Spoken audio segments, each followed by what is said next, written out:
नमस्कार दोस्तों, आज हम अपनी पहली किताब की समीक्षा कर रहे हैं जिसका शीर्षक है यशोधरा जीत गई, जिसके लेखक हैं श्री रांगे राघव।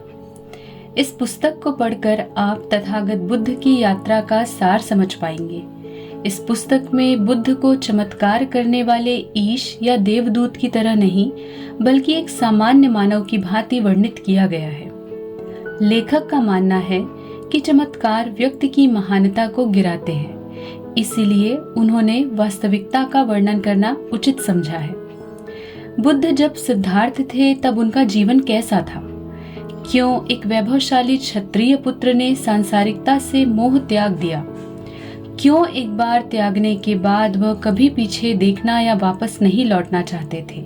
आदि प्रश्नों का उत्तर बहुत ही विस्तार पूर्वक बताया गया है।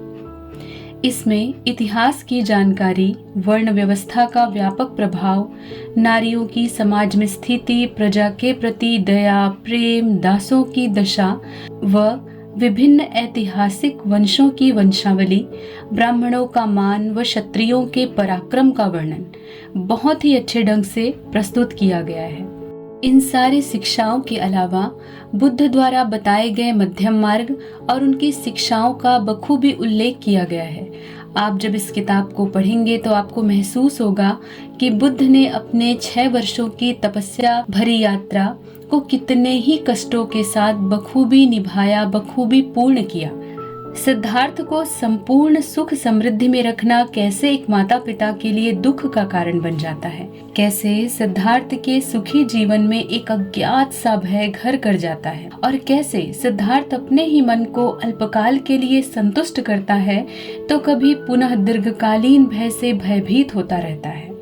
सिद्धार्थ हर किसी से प्रश्न करता है। जितनी घटनाओं का उससे साक्षात्कार होता है वह उतना ही विरक्त होने लगता है, सांसारिकता से, प्रासाद से, देह से, जीवन से। सिद्धार्थ के श्रमण बनने की यात्रा आपने पहले कभी इस तरह से नहीं जानी होगी जितना इस किताब के लेखक ने अपनी लेखनी के माध्यम से प्रेषित किया है। मैं इस यात्रा के विषय में बस इतना ही कहूंगी कि कृपया एक अच्छे पाठक बनकर इस किताब को अपने जीवन का एक अविस्मरणीय हिस्सा अवश्य बनाइए, अन्यथा आप एक बेहद बहुमूल्य उपहार से वंचित रह जाएंगे। इसकी एक पंक्ति में मृत्यु के विषय में कहा गया है कि मनुष्य यह जानते हुए भी कि एक दिन उसे मरना है, मृत्यु को भूला रहता है। संसार का सबसे बड़ा आश्चर्य यही है। यह वाक्य आज के जीवन शैली को समझने के लिए पर्याप्त है। हम इतने भौतिकवादी हो गए हैं कि हमें जीवन का सार समझने का समय ही नहीं है। सिद्धार्थ जीवन को निरंतर प्रश्नों में उलझाए रखता है। तत्पश्चात उनके विवाह का वर्णन किया गया है, जब जीवन में उनके भद्रा कापिलायनी अर्थात यशोधरा का आगमन होता है। यशोधरा जैसी विदुषी, तर्क शक्ति, विशाल हृदय स्त्री के बारे में पढ़कर आपको कई बार ऐसा महसूस होगा कि बुद्ध से भी अधिक श्रेष्ठ वो उदार हृदय नारी थी।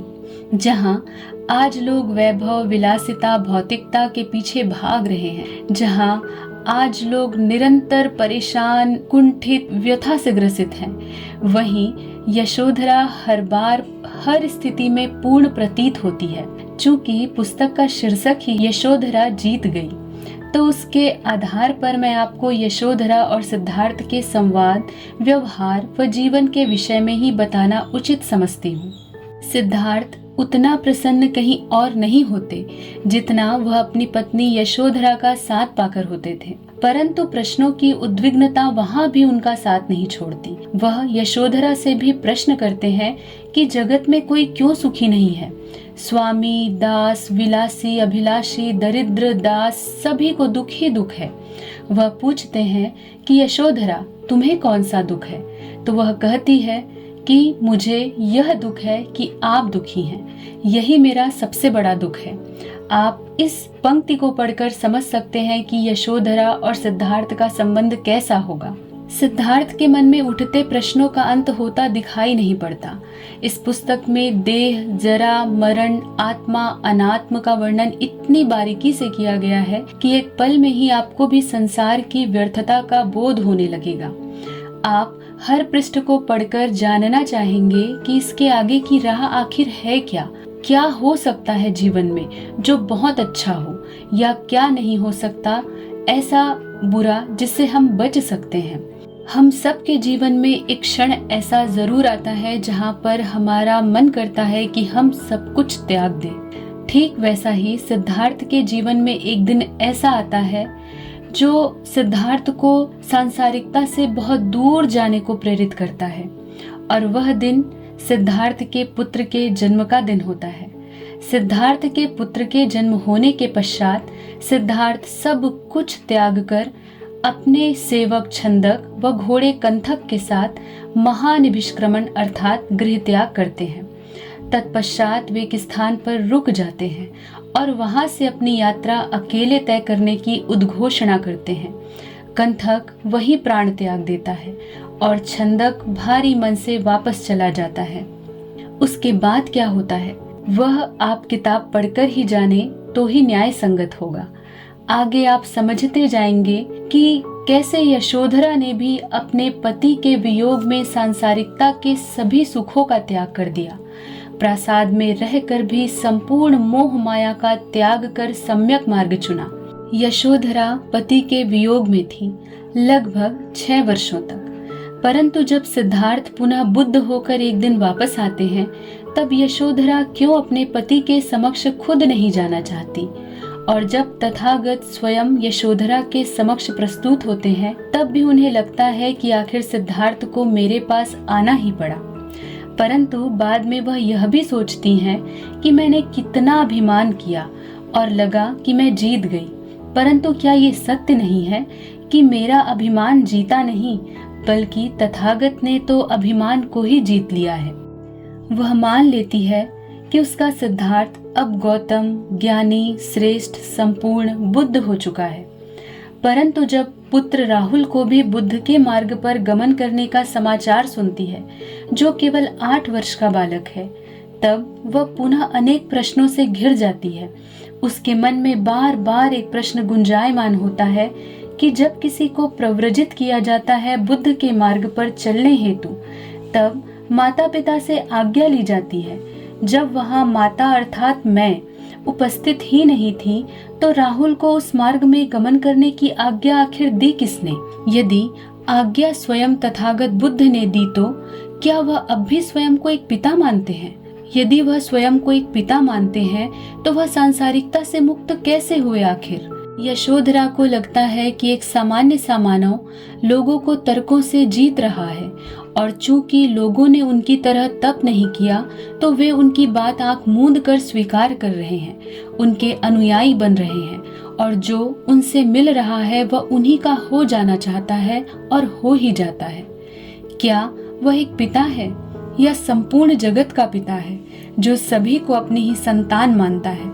यशोधरा इन सारे प्रश्नों से घिरी हुई, स्तब्ध, निशब्द, चिंतित, धैर्यशील, हंसती हुई मूर्छित हो जाती है। इस पुस्तक को पढ़ने के लिए कृपया हमारा आग्रह आप सभी स्वीकार कीजिए, क्योंकि इसमें भले ही अत्यंत क्लिष्ट शब्दों का प्रयोग किया गया है, जैसे किंतु नश्वर न होना क्या अमरत्व की शाश्वत जड़ता नहीं है, जिसमें परिवर्तन का कोई भी आनंद नहीं है। परंतु कुछ हृदय तक पहुंच जाने वाली अत्यंत सुंदर पंक्तियां भी हैं, जैसे यशोधरा कहती है, पलने को तो यह भी पल जाएगा, परंतु मैं क्यों जाऊं? संसार का दुख दूर करने को वन जाने की क्या आवश्यकता है? आप दोनों पंक्तियों को पढ़कर समझेंगे कि दोनों में क्लिष्टता होते हुए भी वह पंक्तियां सीधे हृदय तक पहुंचती हैं। अतः मैं चाहूंगी कि आप आगे क्या होता है, राहुल, सिद्धार्थ, यशोधरा के जीवन किस तरह आनंदित हैं कि परिवर्तित हैं, यह सब जानना आपको इस पुस्तक के माध्यम से ही सक्षम हो पाएगा। अतः आपसे हमारा निवेदन है कि पढ़िए, पढ़ाइए और अच्छी पुस्तकों को अपने जीवन का हिस्सा बनाइए, क्योंकि एक अच्छी किताब आपके 100 मित्रों के बराबर होती है, जो आपके जीवन में आपका मार्गदर्शन हर परिस्थिति में करती है। आनंदित रहिए, खुश रहिए, चिंताओं से मुक्त रहिए और यदि चिंता होती है तो अच्छी किताबें पढ़िए, क्योंकि किताब पढ़ना स्वास्थ्य के लिए लाभदायक ही होता है। धन्यवाद।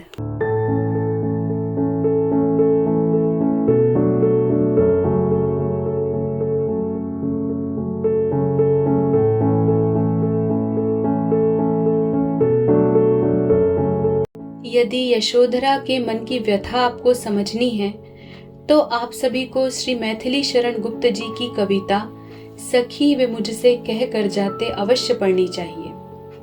सखी वे मुझसे कह कर जाते, कह तो क्या मुझको वे अपनी पथ बाधा ही पाते। मुझको बहुत उन्होंने माना, फिर भी क्या पूरा पहचाना। मैंने मुख्य उसी को जाना जो वे मन में लाते। सखी वे मुझसे कह कर जाते। स्वयं सुसज्जित करके क्षण में प्रियतम को प्राणों के पण में। स्वयं सुसज्जित करके क्षण में प्रियतम को प्राणों के पण में। हम ही भेज देती हैं रण में शास्त्र धर्म के नाते। सखी वे मुझसे कह कर जाते।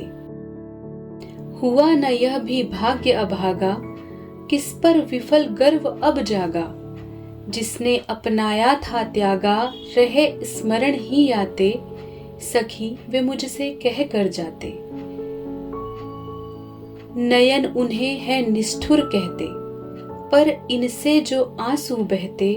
सदै हृदय वे कैसे सहते, गए तरस ही खाते। सखी वे मुझसे कह कर जाते। जाए सिद्धि पावे वे सुख से, दुखी न हो इस जन के दुख से। उपालंब हूं मैं किस मुख से, आज अधिक वे भाते। सखी वे मुझसे कह कर जाते। गए लौट भी वे आवेंगे, कुछ अपूर्व अनुपम लावेंगे। रोते प्राण उन्हें पावेंगे, पर क्या गाते गाते। सखी वे मुझसे कह कर जाते।